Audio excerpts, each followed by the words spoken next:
আমরা কেন এসেছি এটা আপনারা ভালো করে জানেন। আমরা বিতর্ক করছি, সেটা দরকার। আমরা দ্বিমত পোষণ করছি, সেটা দরকার। কিন্তু তার চাইতে বেশি দরকার, কেন আপনারা আজকে গদিতে আছেন, কেন স্বৈরাচার চলে গেছে, কেন জনগণ সত্যিকার অর্থে ভিন্ন বাংলাদেশ দেখার সুযোগ পাচ্ছে, সেটা মনে রাখা। আপনারা সংবিধানের কথা বলেছেন। সংবিধানে অনেক কিছু আছে, যেটা নেই সেটা হচ্ছে গণ অভ্যুত্থান, যেটা নেই সেটা হচ্ছে বিপ্লব, যেটা নেই সেটা হচ্ছে প্রধানমন্ত্রী পালিয়ে যাওয়া।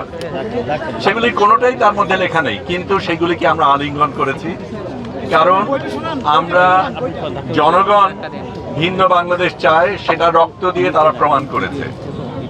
আপনারা গদিতে আছেন, সেটাও কিন্তু জনগণের রায়, এবং আপনারা যদি সেই রায়টা গ্রহণ করতে পারেন, অন্য রায়টা গ্রহণ করা হঠাৎ এত কঠিন হয়ে যায় কেন, সেটা আমরা বুঝি না।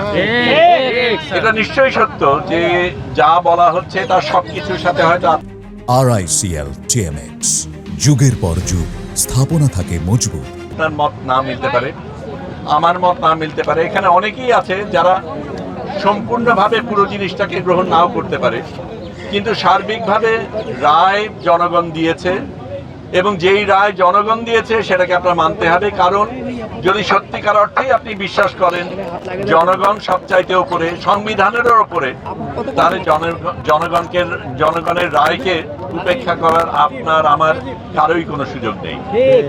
কারণ সেটা যদি হতো তাহলে তো স্বৈরাচার সেই কাজটাই করেছে। স্বৈরাচার এতদিন ছিল কি কারণে? কারণ সে জনগণের রায়কে উপেক্ষা করেছে। জনগণ কিভাবে তোয়াক্কা করেনি, তার সৈন্য ছিল, লোকবল ছিল, টাকা ছিল, অনেক কিছু ছিল, যেটা দিয়ে সে আঁকড়ে ধরে থেকেছে। আপনারা তার থেকে ভিন্ন হবেন ভেবেই আপনাদের জনগণ এখানে এসেছে। এটা আপনাদের সুযোগ, আপনারা যে সত্যিই ভিন্ন সেটা প্রমাণ করার। এখন ইকার না আকার, রস্যকার না দীর্ঘকার, সেটা নিয়ে তর্ক করার জায়গা না। এখানে জনগণের সাথে আপনারা আছেন, এটা প্রমাণ করার সময় সেটাকে আপনারা করবেন, আমরা আশা করি।